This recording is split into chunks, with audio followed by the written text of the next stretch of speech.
오늘 시간에는 믿을 때에 성령을 받았느냐? 라는 제목으로 하나님 말씀 증거하도록 하겠습니다. 지금 주일 설교를 통해서 사도행전 말씀에 대해서 은혜를 나누고 있습니다.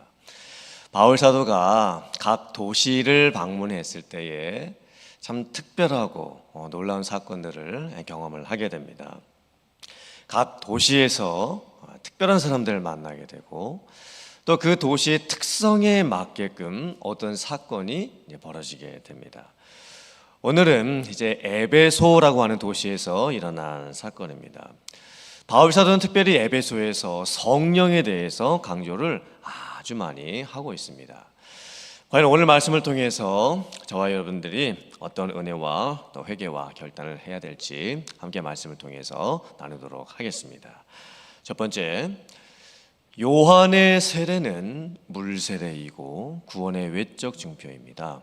성령의 세례는 불세례이고 구원의 내적인 증표가 됩니다. 바울 사도가 선교를 하는 과정을 보면 참 독특한 면이 있습니다. 사진을 한번 봐주시겠습니까? 지금 바울 사도가 2차 선교 여행을 다니고 있습니다. 제일 오른쪽 안디옥에서 출발을 했습니다. 현재 튀르키예와 시리아 국경 지대입니다. 예전에 지진이 일어났던 지역이 있죠. 바로 그곳이 안디옥입니다.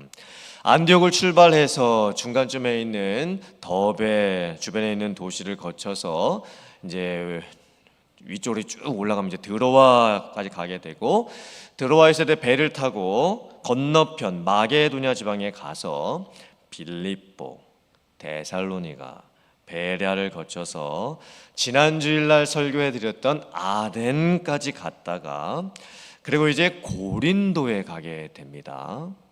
바울 사도가 고린도에서 중요한 평신도 집사님 부부를 만납니다. 혹시 그 이름이 누구인지 기억이 나십니까?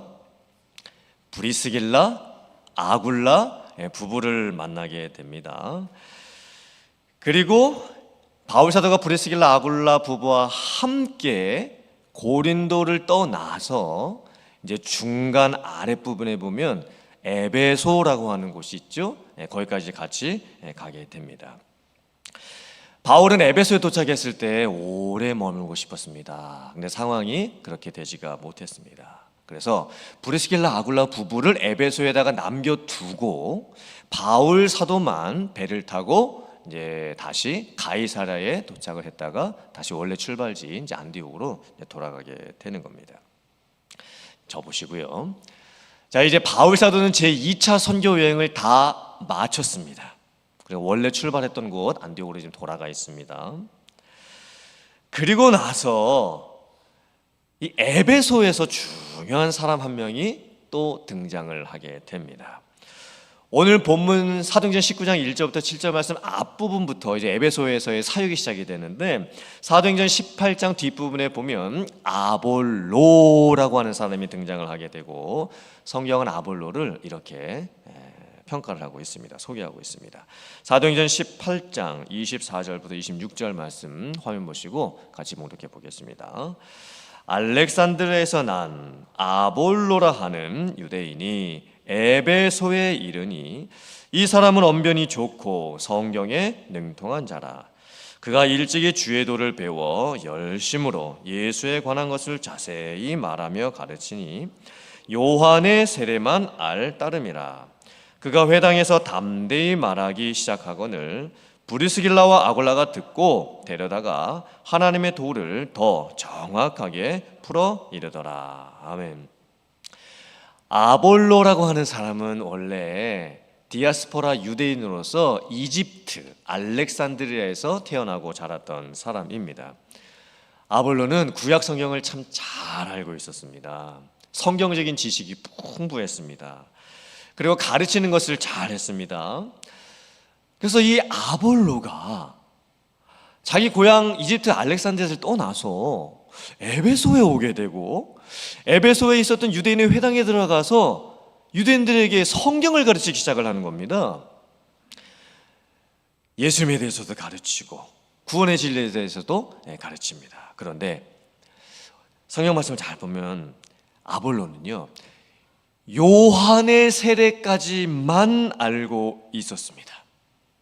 즉 이제 복음이 전파되는 과정 가운데 있었기 때문에 아직 아볼로도 예수님이 오시고 죽으시고 부활하시고 그 이후에 일어난 사건들, 성령이 오셨고 복음을 전할 때 사람들이 성령을 받게 되고 성령이 일으키시는 그 놀라운 역사, 그것은 아직 모르고 있었던 거예요.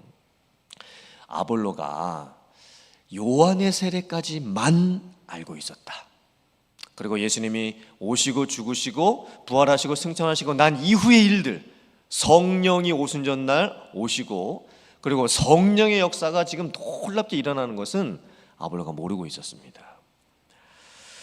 그래서 에베소에 이제 남아 있었던 브리스길라 아굴라 부부가 이 아볼로를 만나서 더 자세하게 아볼로에게 예수님이 오시고 죽으시고 부활하시고 승천하시고 난 이후의 사건들에 대해서 알려주게 됩니다. 어쩌면 아볼로는요 지금 반쪽짜리 복음만 알고 있는 거예요. 요한의 세례까지는 확실히 알고 있었습니다. 예수님에 대해서도 들어서 어느 정도까지 알고 있었습니다. 그런데 성령이 오시고 난 이후의 오순절 이후의 역사는 잘 모르고 있었던 거예요. 그리고 아볼로가 이제 에베소에 와서 에베소에 있는 사람들에게 성경을 가르치면서 전도를 했죠.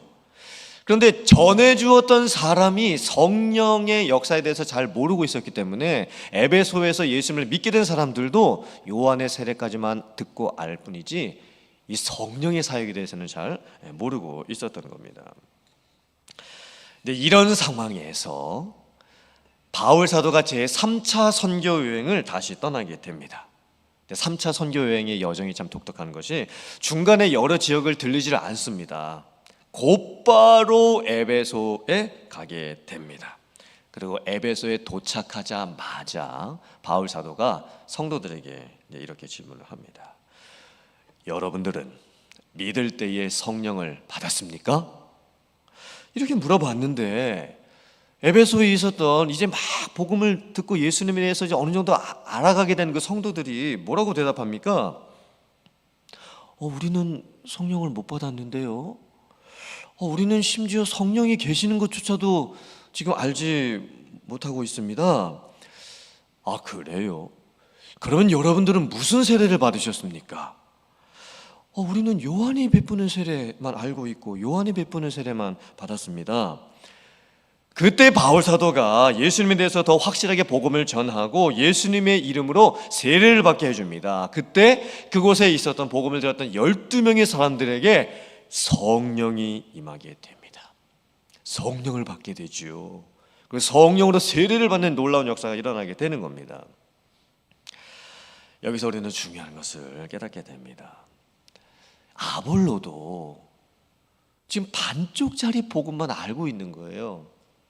요한의 세례는 알고 있습니다. 예수님의 십자가와 부활에 대해서도 어느 정도 알고 있습니다. 하지만 예수님의 승천 이후 오순절 성령 강림 사건과 지금 복음이 전해지기 시작하면서 성령의 놀라운 역사가 각 도시마다 어떻게 일어나고 있는지 그것은 아직 잘 모르고 있었던 거예요.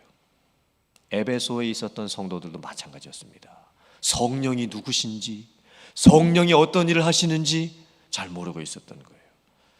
그런데 이 모습이 어쩌면 지금 오늘날 교회를 다니고 있는 우리들의 모습과 비슷한 것 같습니다. 사실 교회를 다니시는 성도님들 중에서 하나님, 예수님에 대해서는 어느 정도 아시는데 성령에 대해서는 잘 모르시는 분들이 의외로 많이 계신 것을 보게 됩니다. 그래서 오늘 이 본문 말씀은요, 우리들에게 너무나 중요한 말씀입니다. 자, 요한이 이제 세례를 베풀면서 회개하라, 천국이 가까웠느니라 라고 선포를 하죠. 그때 많은 사람들이 그 요한이 전해주었던 복음을 듣고 자기가 얼마나 큰 죄인인지를 깨닫습니다. 그리고 세례 요한을 찾아와서 요단강에서 이제 세례를 받게 되는 거예요. 당시에 세례 요한이 베풀었던 이 강가에서 받는 이 세례 의식은요, 참으로 엄청나게 충격적인 예식이었습니다. 구약 시대에는 세례가 없었지요. 물론 제사장들이 그러니까 율법에 의거해서 물을 이렇게 뿌리면서 죄를 지은 사람에게 정결하게 해주는 건 예식은 있었습니다. 하지만 세례식은 없었죠. 당시에 사람들이 자기의 죄를 인정하고 세례 요한을 찾아와서 요단 강에서 이 세례를 받는 것은요 엄청난 사건이었습니다. 근데 그때 세례 요한이 놀라운 말씀을 전합니다. 마태복음 3장 11절부터 12절 말씀 화면 보시고 같이 봉독해 보겠습니다. 시작. 나는 너희로 회개하게 하기 위하여 물로 세례를 베풀거니와 내 뒤에 오시는 이는 나보다 능력이 많으시니 나는 그의 신을 들기도 감당하지 못하겠노라. 그는 성령과 불로 너희에게 세례를 베푸실 것이요 손에 키를 들고 자기의 타작마당을 정하게 하사 알곡은 모아 곳간에 들이고 쭉정이는 꺼지지 않는 불에 태우시리라. 세례 요한이 자기가 지금 물로 세례를 베푸는데 자기 뒤에 누군가가 오실 것이라고 지금 소개를 해주고 있으면서 그분이 예수님이시고 그 예수님께서는 성령과 불로 너희들에게 세례를 주실 것이다. 이렇게 지금 말씀을 좀 하고 있는 겁니다. 물로 세례를 받는 것은 좀 이해하기가 쉽죠. 물속에 들어갔다가 나오는 것이 이제 세례를 받는 것이죠. 아니면 오늘날에 이제 목사님들이 손으로 이렇게 물을 떠서 머리에다가 이제 부으시면서 세례를 베풀어 주시죠. 이 물세례 의식은 물을 가지고 물에 들어갔다 나오든지 아니면 물을 이렇게 얹어 주든지 하면서 내가 예수님을 믿었고 이제 내 죄가 다 용서함을 받았습니다라고 하는 그 외적인 어떤 눈에 보여지는 그런 증표가 되는 세례입니다. 그렇다면 이 성령으로 세례를 받고 불로 세례를 받는다라고는 이게 무슨 의미일까요? 물은 뭐 들어갔다 나올 수도 있고 뿌릴 수도 있겠지만 이 불을 어떻게 받는 것입니까? 이 불이 뭐 하늘에서 임하는 것도 아니고 불로 세례를 받는 것이고 성령 세례인데 이런 세례를 도대체 어떻게 받는 겁니까? 혹시 여러분들 불로 세례 받으셨습니까? 물 세례 말고 불 세례 받으셨습니까? 자, 그럼 성령 세례는 받으셨습니까? 아멘. 자, 고린도전서 6장 11절 말씀 화면 보시고 같이 한번 봉독해 보겠습니다. 시작. 너희 중에 이와 같은 자들이 있더니 주 예수 그리스도의 이름과 우리 하나님의 성령 안에서 씻음과 거룩함과 의롭다 하심을 받았느니라. 아멘. 자, 성령 세례는 성령 안에서 씻음을 받는 것입니다. 우리가 이제 예수님을 믿을 때 이렇게 고백하게 되죠. 제가 예수님을 믿습니다. 예수님께서 내 죄를 대신해서 십자가에서 죽으심으로 말미암아 내 죄가 용서받은 것을 나는 이제 믿습니다. 이렇게 고백하게 되는데 그 고백을 우리가 어떻게 할 수 있는 거냐면 성령께서 나를 찾아오시고 성령께서 나에게 임하시고 내가 성령으로 세례를 받아서 내 마음을 성령께서 열어주셔서 성령께서 내 마음을 움직여 주셨기 때문에 내가 할 수 있는 고백입니다. 성령 세례는 다른 것이 아니고 여러분 세례가 무슨 의미죠? 씻는다라는 의미죠. 그러면 성령 안에서 내가 무엇을 씻음 받는 겁니까? 죄를 씻음 받는 것이죠. 즉 성령 세례를 받는 것은요, 내가 예수님을 믿습니다. 이제 내 죄가 다 용서함을 받았습니다 라고 하는 것을 고백하게 되는 내적인 증거가 되는 거예요. 내 안에 성령이 임하셨다라고 하는 것은. 왜냐하면 성령을 받지 않고서는, 성령이 임하지 않고서는 예수님을 주라고 고백할 수가 없습니다. 내가 예수님을 믿습니다, 내 죄가 용서를 받았습니다 라고 그 누구도 고백을 할 수가 없습니다. 그렇다면 성령 받는 것, 성령으로 씻음을 받는 것, 죄 용서의 확신이 생기는 것, 성령의 세례를 받는 것, 그것은 언제 일어나는 사건입니까? 예수님을 믿는 그 순간에 일어나는 사건인 거예요. 그렇다면 왜 성령 세례가 또 불세례라고 표현이 될까요? 성령 세례랑 불세례랑 같은 표현인 거예요. 성령 세례 따로 받고 불세례 따로 받는 게 아닙니다. 성령 세례가 불세례입니다. 그러면 왜 성령을 내가 받을 때, 성령 세례 받을 때 불이 임하는 것 같은 그런 세례를 받는다고 표현을 할까요? 여기서 말하는 이 불이라고 하는 것은 이 뜨거움을 의미하는 게 아닙니다.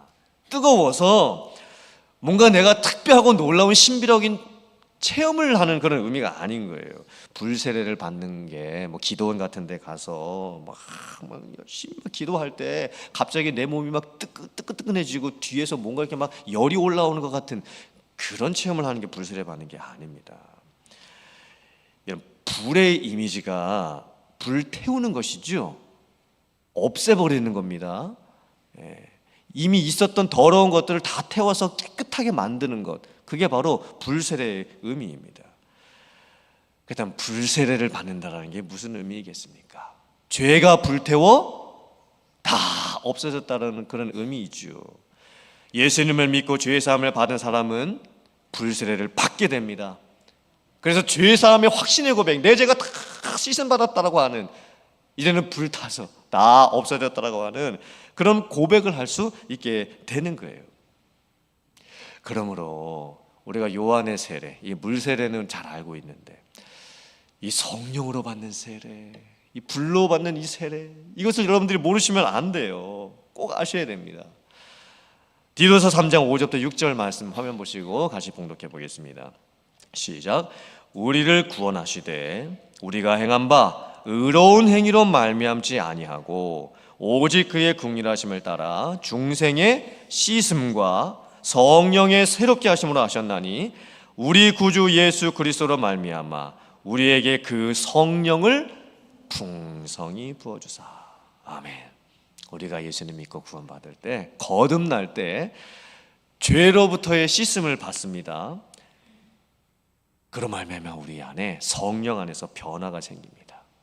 그리고 성령을 우리에게 부어주시는데 풍성히 부어주십니다. 그래서 우리로 하여금 하나님의 은혜가 무엇인지를 깨닫게 해주시는 거예요. 내가 얼마나 죄인인지를 깨닫게 해주시는 거예요. 그리고 내가 예수님 믿어서 나에게 성령이 임하셔서 내가 이제 새로운 사람이 되었다라고 하는 이 엄청난 고백이 나오게 되는 겁니다.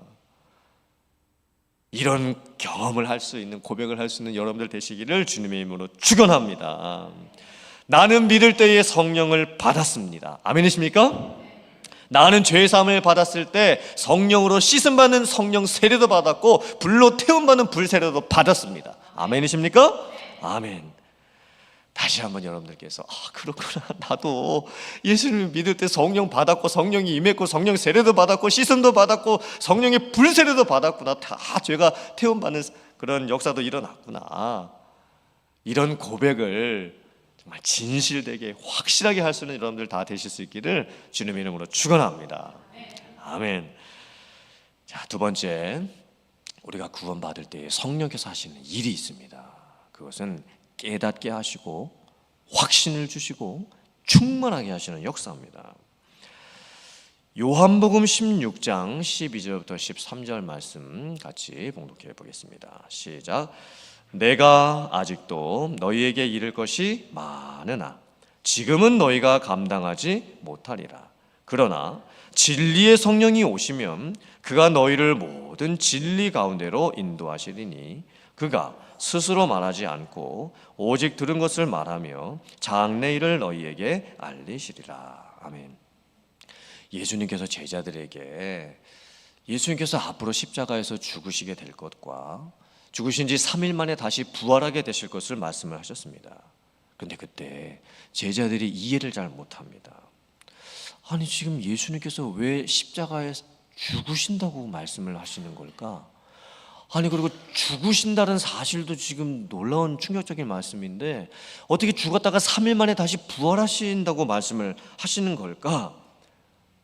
지금 예수님의 제자들조차도 잘 이해를 하지를 못합니다. 사실 예수님의 제자들이 12제자들 같은 경우는요, 예수님을 3년 동안이나 따라다녔습니다. 예수님과 함께 3년을 있으면서 예수님으로부터 직접 말씀을 들었고 예수님이 행하셨던 많은 표적과 또 보았습니다.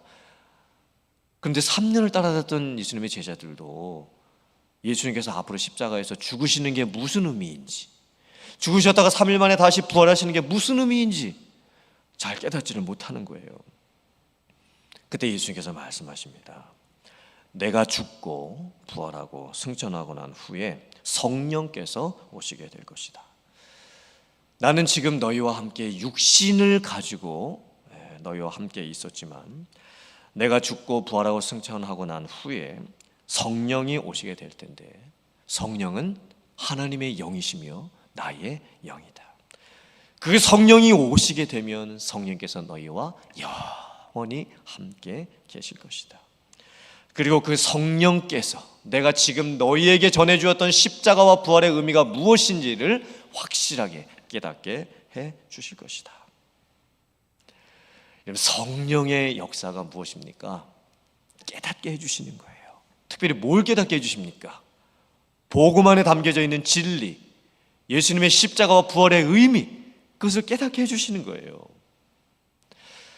사실 우리가 교회를 다니고 신앙생활을 하고 설교를 듣고 또 성경을 읽어도 의외로 복음에 대해서 우리가 제대로 잘 이해하지 못하는 경우가 참 많이 있습니다. 그때 우리에게 성령의 도우심이 필요합니다. 왜냐하면 성령은 진리의 영이시고 성령께서 깨닫게 해 주실 때에 우리에게 믿음이라는 게 생길 수가 있는 거예요. 마음이 열리게 되고 내가 알지 못하고 있는 그 하나님의 온전한 그 비밀들을, 복음 안에 담겨져 있는 진리들을 깨닫게 하는 역사가 일어나게 되는 겁니다. 혹시나 여러분들께서 아직까지도 이 복음의 진리에 대해서 잘 모르시는 부분이 있다고 한다면 성령의 도우심을 간구해 보세요. 성령님, 제가 깨닫기를 원합니다. 성령님, 제 눈을 열어 볼 수 있게 하여 주시옵소서. 성령님, 제 마음을 열어 제 마음으로 이것을 느끼게 하여 주시옵소서. 성령님, 제 삶을 통해서 이 복음을 알고 듣고 믿고 살아갈 수 있는 그런 능력을 허락하여 주시옵소서. 우리가 그 성령의 역사를 간구할 때 성령께서 우리를 도와주십니다. 깨닫게 해주시는 거예요. 그래서 그 은혜가 무엇인지를 절절하게 느끼게 해주십니다. 내가 얼마나 죄인인지도 울며 고백하게 해주시는 거예요. 내가 무엇을 위해서 살아야 될지, 내가 신앙생활을 어떻게 해야 될지 성령께서 깨닫게 해주십니다. 그래서 우리가 구원을 받고 구원을 이루어갈 수가 있게 되는 거예요. 특별히 우리가 전도할 때 이 성령의 역사하심을 정말 많이 간구해야 됩니다. 우리가 전도하는 그 대상자들은요, 아예 예수님을 모르고 있는 분들이잖아요. 예수님에 대해서 들어본 적도 없는 사람들일 수도 있습니다. 내가 전도한다고 상대방이 예수님을 알게 되고 믿게 되는 역사가 일어나는 게 아니지요. 나는 도구일 뿐입니다. 성령께서 그 사람에게 임하시고 그 사람의 마음을 열어주시고 터치해 주셔야만 그가 예수님을 믿고 깨닫게 되는 역사가 일어날 수가 있게 되는 거예요. 그래서 우리는 성령의 역사를 간구할 수가 있어야 됩니다. 에베소서 1장 13절 말씀 화면 보시고 같이 또 봉독해 보겠습니다. 시작. 그 안에서 너희도 진리의 말씀 곧 너희의 구원의 복음을 듣고 그 안에서 또한 믿어 약속의 성령으로 인치심을 받았으니. 아멘. 성령으로 인치심을 받는다라고 하는 것은 또 무슨 의미일까요? 그러면 인이 뭐죠? 인은 도장입니다. 인친다라고 하는 것은 도장을 찍는다라는 뜻이죠. 그럼 여러분들, 우리가 도장을 언제 찍습니까? 주로 계약서 쓸 때 찍죠. 그 계약서를 쓰면서 도장을 찍는 의미가 뭘까요? 내가 확실히 보증합니다. 이 계약은 내가 도장을 찍어서 내가 확실하게 지키겠습니다. 이 도장이 찍힌 계약은 절대 무효화되지 않습니다. 제가 만약에 이 계약을 깬다면 이 계약서에 명시된 대로 제가 다 갚도록 하겠습니다. 그런 의미로 이제 도장을 찍는 거예요. 그렇다면 우리가 예수님을 믿고 구원을 받게 될 때 성령께서 도장을 찍어주신다는 것이 무슨 의미일까요? 성령께서 내가 구원받았다라고 하는 그 구원에 대한 확신을 주신다는 뜻이지요. 내가 예수님을 믿어서 받은 이 한 번 받은 구원이 앞으로 절대 변하지 아니할 거라는 그 성령께서 주시는 확신이 내 마음에 생기는 겁니다. 그게 성령의 인치심을 받는 거예요.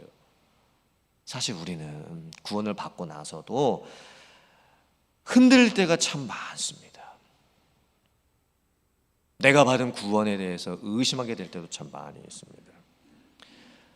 특별히 우리가 시험을 당하고 고난을 당할 때, 몸이 아프고 건강을 잃어버리고 세상에 여러 가지 일들을 당할 때 구원이 흔들리게 됩니다. 하나님에 대한 원망도 나올 수 있죠. 정말 하나님이 계시다면 도대체 왜 나에게 이런 일들을 겪게 하시는 걸까? 정말 하나님이 이해되지 않을 때도 있습니다. 하나님으로부터 멀어지게 될 때가 있는 거예요. 세상 살기가 쉽지가 않습니다. 몸은 피곤하고 지치고, 그 돈이 뭔지, 그 돈을 벌고 사는 게 좀처럼 쉽지가 않습니다. 내 몸은 또 왜 이렇게 아픈 건지, 참 우리가 인생 가운데 넘어지고 주저앉을 때가 많아요. 정말 지치고 피곤해서 아무것도 하기 싫을 때가 있습니다. 교회 가는 것도 그냥 좀 나가기도 싫어질 때도 있고, 또 뭐 교회를 옮겨야 될까? 뭐 이런 고민을 하게 될 때도 있는 거예요. 그런 실제적인 그런 구원이 흔들리는 일들이 우리에게 생깁니다. 그때 누가 우리를 도와주십니까? 성령이십니다.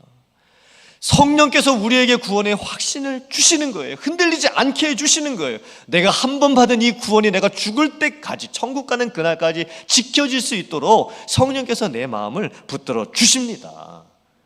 이런 성령의 역사를 여러분들이 체험할 수 있기를 주님의 이름으로 축원합니다.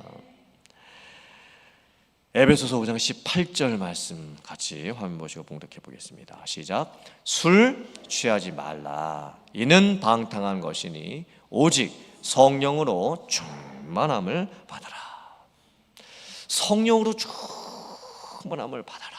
이 의미는 또 무슨 뜻일까요? 왜 성령으로 충만함을 받는 것이 술에 취하는 것으로 비유가 되고 있을까요? 술에 취한다라고 하는 것은 술을 이제 너무 많이 먹어가지고 술의 지배를 받는 것이죠. 술기운에 술의 지배를 받고 통치를 받고 다스림을 받아가지고 술기운에 내가 해서는 안 될 말도 합니다. 술기운에 내가 하지 말아야 될 말도 하고 행동도 하게 되는 거죠. 처음에는 사람이 술을 먹지요. 한 잔, 두 잔 먹습니다. 나중에는 어떻게 됩니까? 술이 사람을 먹습니다. 사람이 술에 의해서 인사불성까지 가게 되는 것이지요. 그렇다면 성령의 충만을 받는다는 것은 무슨 의미일까요?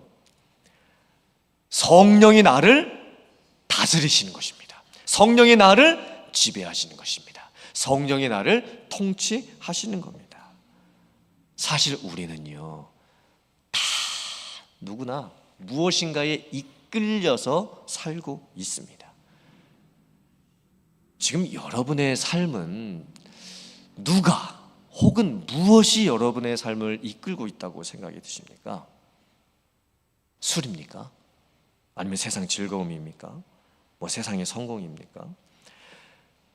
이 성령의 지배를 받고 통치를 받고 다스림을 받는 사람은 뭐가 다를까요? 일단 예배에 대한 사모함이 다릅니다. 이 예배에 대한 갈급함, 정말 하나님 앞에 나아가 예배를 드리는 것이 그 어떤 것보다 귀하다는 고백이 있고 말씀과 기도를 사모하는 그런 마음이 생기게 됩니다. 또 삶을 사는 목적과 의미도 다르죠. 돈을 벌고 성공하고 쾌락을 누리는 것, 그게 삶의 목적이 아닙니다. 어떻게 하면 하나님을 기쁘게 해드릴 수 있을까? 나의 생명도 하나님께서 나에게 허락해 주신 것이고 내가 지금 살아 숨쉬는 것도 다 하나님이 내게 주신 선물인데, 그렇다면 나는 살아있는 동안 무엇을 하나님을 위해서 할 수 있는 것일까? 돈을 벌어도 하나님을 위해서, 세상 일을 해도 비즈니스를 해도 하나님을 위해서, 먹든지 마시든지 무엇을 하든지 다 하나님의 영광을 위해서.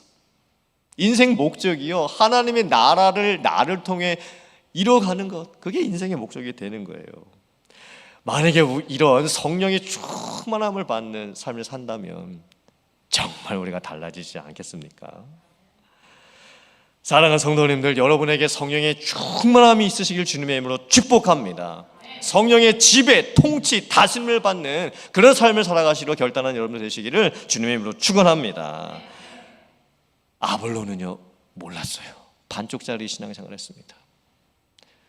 예수님에 대해서 어느 정도는 알았지만, 요한의 세례까지는 알았지만, 오순절 성령 강림과 그 이후에 일어났던 성령이 이루시는 놀라운 역사 몰랐던 거예요. 에베소에 있었던 많은 성도들도 몰랐어요. 그런데 바울 사도가 그것을 전해줬던 거예요. 이제 여러분들께서도 오늘 이 설교를 통해서 성령에 대해서 들으셨으니 여러분에게 내가 예수님을 믿을 때 성령을 받았습니다, 이 고백이 확실하게 고백될 수 있기를 주님의 이름으로 축복합니다. 나는 성령으로 세례받았습니다, 불세례도 받았습니다 라고 하는 이런 성령의 체험에 대한 고백도 있을 수 있기를 주님의 이름으로 축복합니다. 구원을 통해서 내가 이 한 번 받은 구원이 영원히 변하지 않을 것이다 라고 하는 이 구원의 확신도 여러분에게 있을 수 있기를 간절히 바라고, 성령의 충만함을 체험하며 살아가는 여러분들 다 되실 수 있기를 주님의 이름으로 축원합니다. 아멘.